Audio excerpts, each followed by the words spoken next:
Okay. Looking pretty good. Okay. Come on down. Don't drop it. Don't drop it. Oh. Stairs. Don't drop it. Don't drop it. Okay, I can do this. Oh.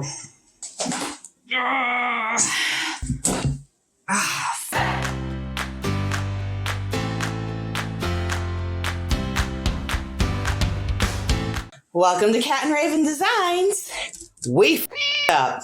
Well, more accurately, I f***ed up, not you. It was me. Here we are. And we are here today to talk about failure. Crushing, awful failure. And how to, hopefully, handle that failure gracefully. So, some backstory here. We had been trying to make a huge batch of All Together Now, which is our inclusive pride design, part of our LGBTQ plus series. And we were going to make 8 loaves. So to do 8 loaves, we start with doing 4 loaves of the stripes, which came out fine. Everything perfect. Excellent. Split that. Now we need to do another 4 loaves worth of soap to go across 8 loaves, because it's a half of the loaf is already filled with the color. So then we put the white in. Raven, in her ultimate genius, decided that instead of doing the lye for 4 batches, which would have been appropriate, I did the lye for 8. But I did the oils for 4. So at least part of my brain was functioning, but apparently not the entirety of it. And we have an extremely lye-heavy batch.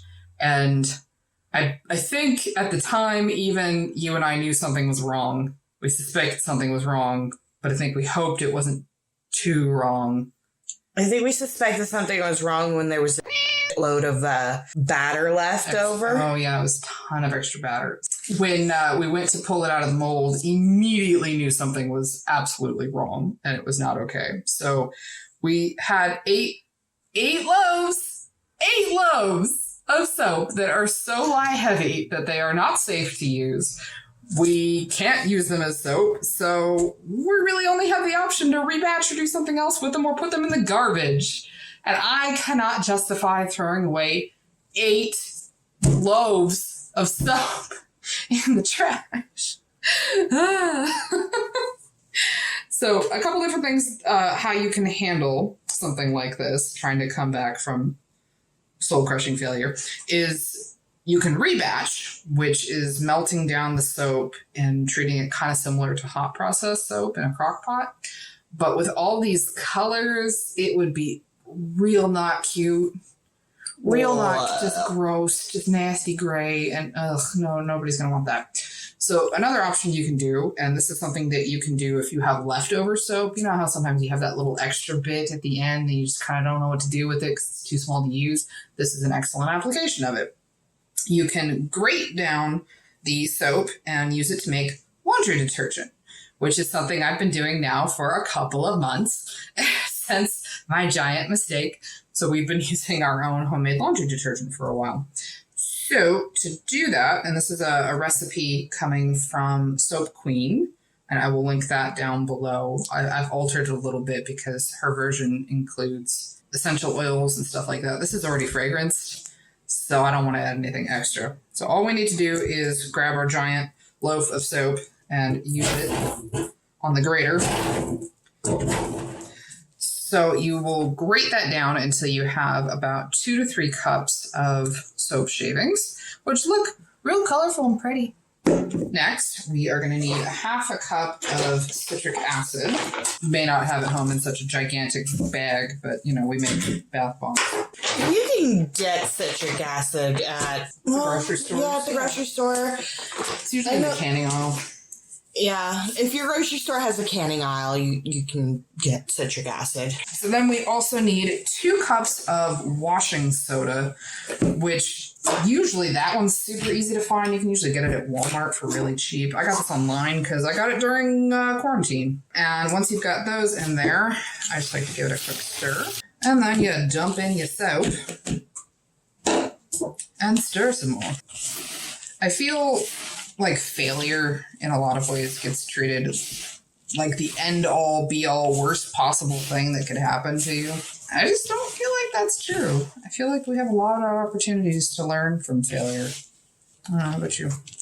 I have to say I agree. Like, I used to think it was the end of the world if I failed at something. And then, I don't know, like, I, for the most part, had hit this point in my life where I said, it.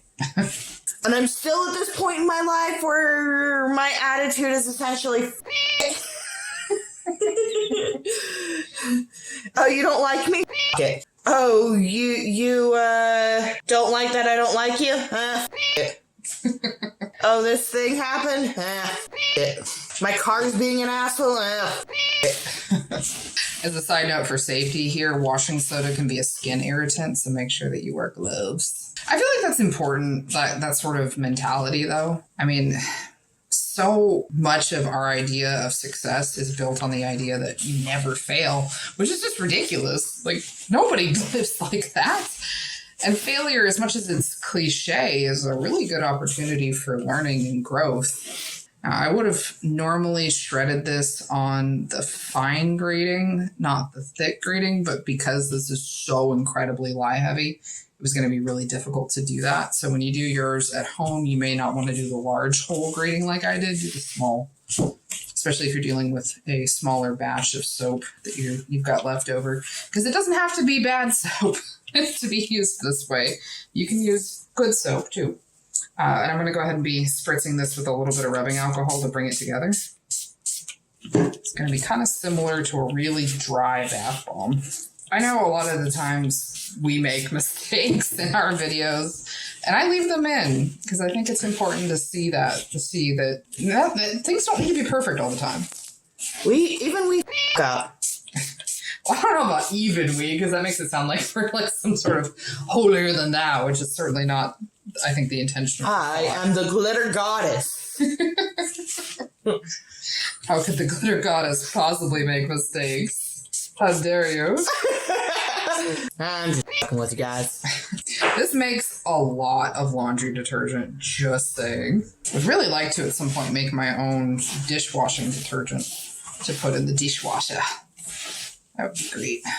I'll get there eventually. Yeah, this is starting to come together. Now that I don't have to be quite so stingy with rubbing alcohol. I can actually buy it now.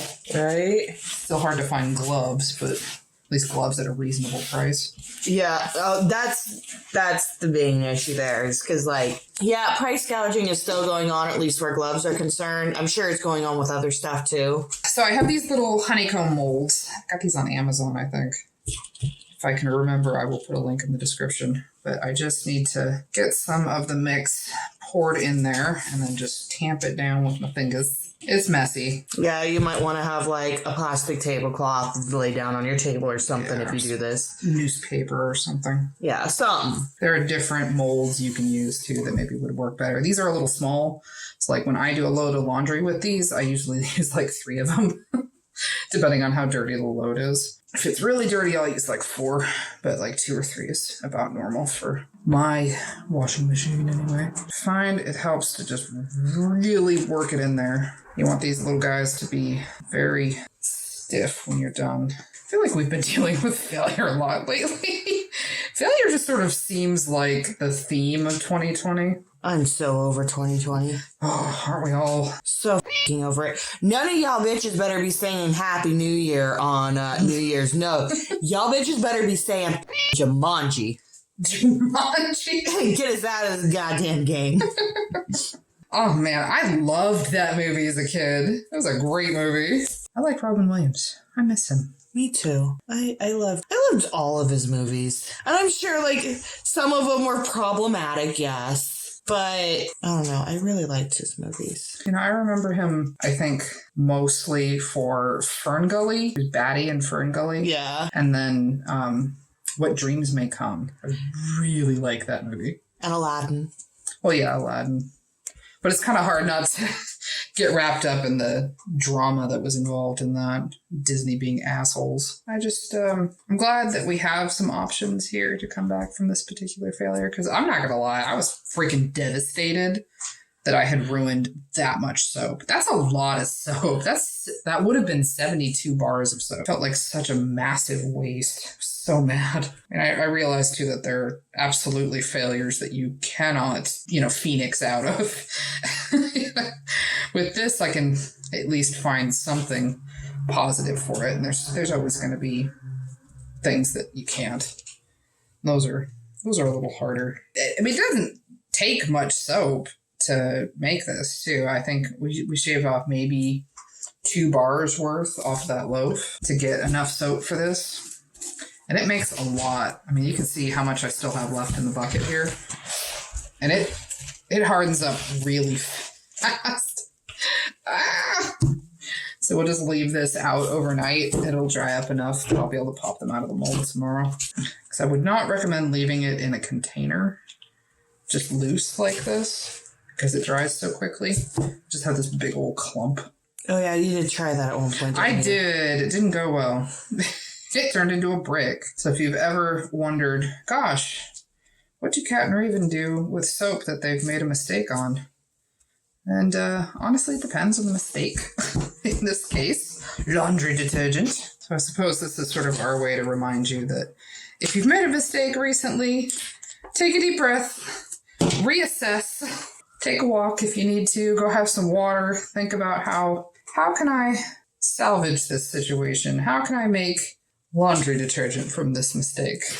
Sometimes you will find, if you take a step back, that you can find something to do to work with that failure and try and make something good of it. You mean the hex tool? Yes. Thank you again, Hex. You've saved my fingers. God, I hurt my fingers so many times opening buckets before that tool. You snapped so many nails. Oh my God, I wrecked my fingers. And I'm already not super great to my fingers as is. I have a bad habit of picking up the skin around my nails. Yeah, that's an anxiety thing. Speaking of 2 years, Cat and Raven as a business turns 2 in January. Yes. Kids to be so big. So proud. And we've only recently hit the 2-year mark in our friendship. Yeah. Yeah, guys, you hear that? Raven and I have only been friends for 2 years. Wouldn't think that now, would you? It's like the U-Hauling version of friendship. Right? We met and immediately started a business together. So this video is going to come out the Saturday after launch. So launch will have been yesterday. So if you haven't checked it out already, the Raven's Birthday Month collection is out and up on our site now. There we go. So if you want to grab some bars of our spooky collection, they are available. I don't know what all's left at this point, clearly, because I am filming in the past and this is playing in the future. So hello from the past. We will be handling shipping all this weekend, getting soaps out to everybody out in the mail. And so I'd say with that, we're all set. I have quite a few of my laundry detergent tabs here. These last a good long while. I mean, at this point with Kat and her son having moved in, we're doing laundry for 6 people. And this is I think I did like a half batch out the gate to test it out. And then I did a full batch. And this is the second full batch. It lasts a long time. I haven't even used up everything we already have. Would highly recommend. Excellent recipe. Very good for cleaning the clothes. So how's that for recovering from failure? Feeling good? Yeah. Me too. I hope you're feeling good. Make sure you go have some water. Go take a walk if you need it. Wear your mask. Wash your hands. Make sure you're registered to vote if you're in the United States. And then please actually vote. Thank you. So with that, we are going to head out. We will catch you for the next video, which is scheduled for an early release on Tuesday. So keep an eye out for that. We'll see you then. Bye, everybody. Bye-bye.